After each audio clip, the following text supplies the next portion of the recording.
Hungry right here. Focus question. Why is there an epidemic of hunger in the United States and how can kids help to fight it? The invisible epidemic.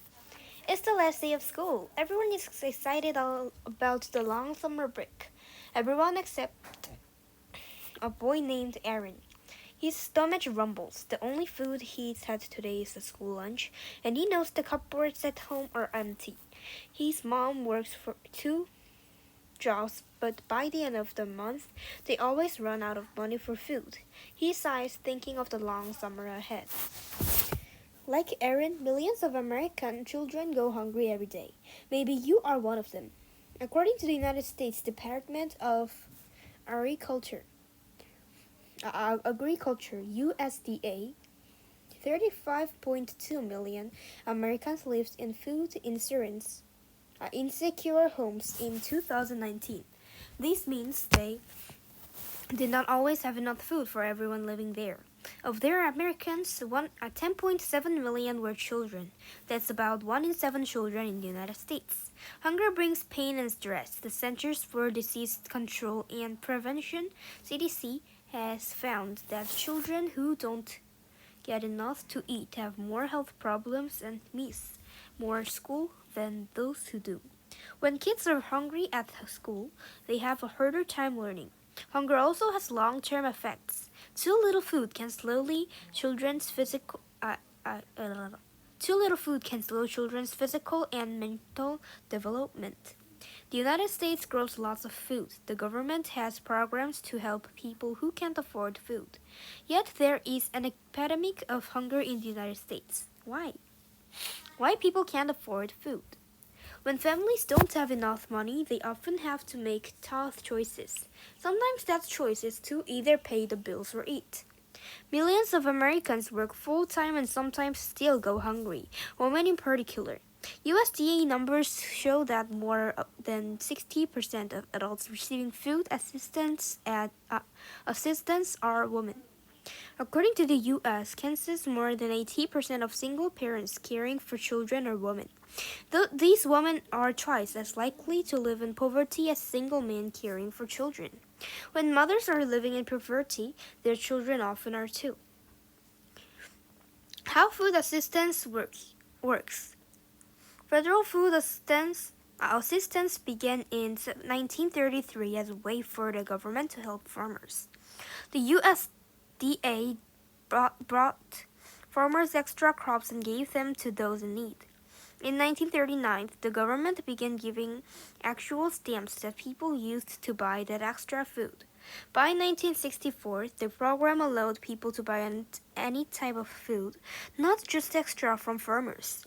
In 2008, the food stamp program was renamed the Supplemental Nutrition Assistance Program, SNAP, to reflect the program's new focus on nutrition. In 2019, SNAP helped more than 35 million Americans. The average monthly food stamp benefit is less than $5 a day. Another federal program helps pregnant women and children under the age of 5. It provides specific nutritious foods such as milk, baby formula, and baby food. For more than 30 million children, the National School Lunch Program, NSLP, also provides free or reduced cost lunches at public schools, regardless of income. The politics of hunger.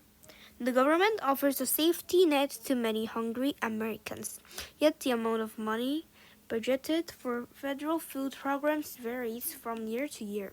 Who draws up the budget? Congress are national lawmakers in Washington, D.C. In some years, Congress cut billions in spending for SNAP. In other years, it increases spending for school lunch programs. People disagree about how much the federal government should spend on those food programs. They disagree about who the government should help feed and how the government should determine who gets that help.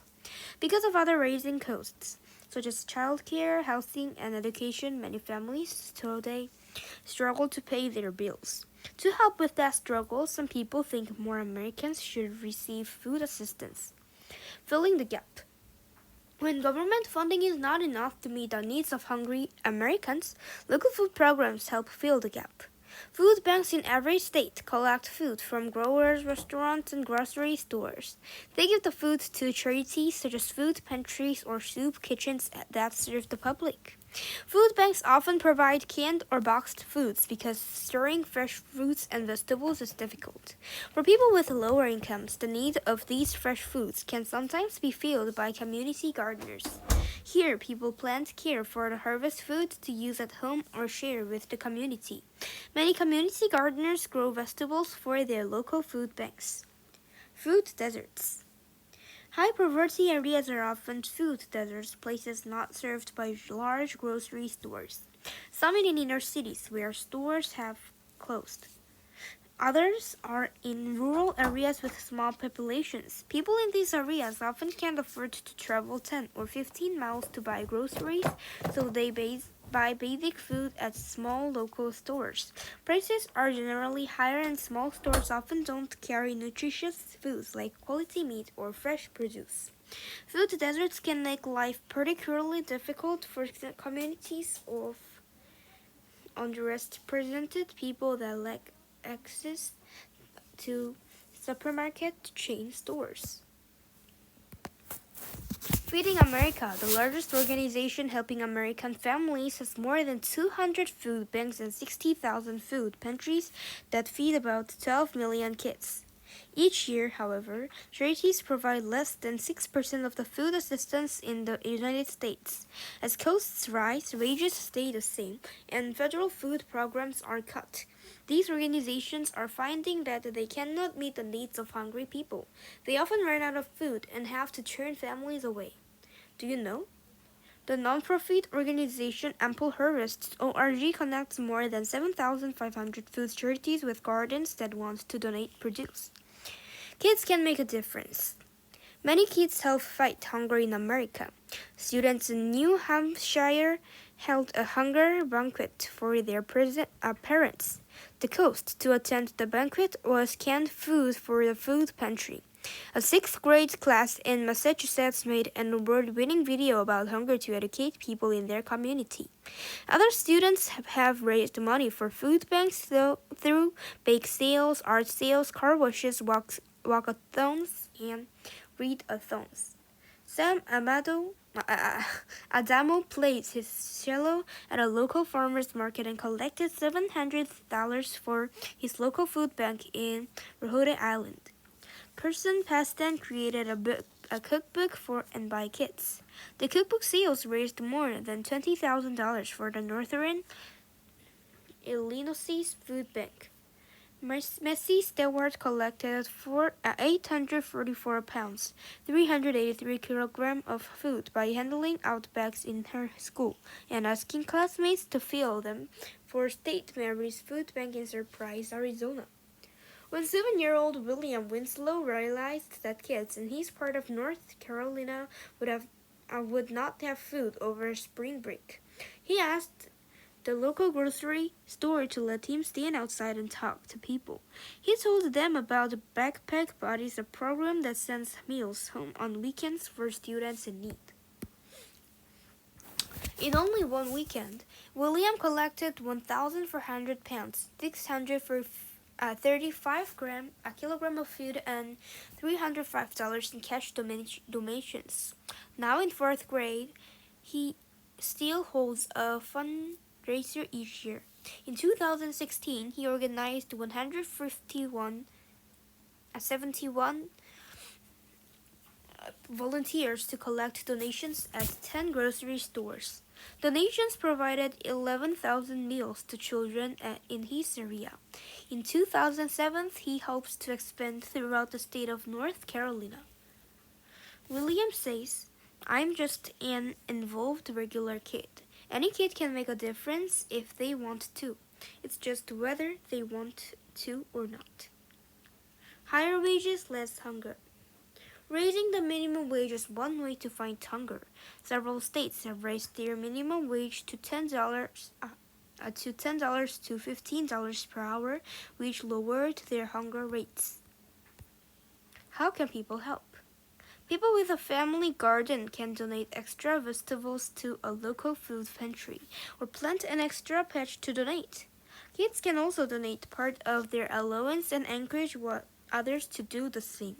Kids in Virginia came up with a plan to allow kids to donate a dime to a food bank each time they bought lunch. Create a plan at your school to support food banks. Find out what the local food bank and charities need and at what time or year the need is greatest. Share what you find with friends, family, and neighbors. Write letters to Congress and to your state and local governments. Encourage your leaders to support programs that help make sure no child goes hungry. We have what it takes to make sure that children like Aaron never go hungry again. We just need the will to make it happen. Calling for help. If you or someone you know is hungry and needs help, call 1-866-3 HUNGRY or 1-8778-HAMBRE for Spanish. The National Hunger Hotline connects callers with emergency food providers, government assistance programs, and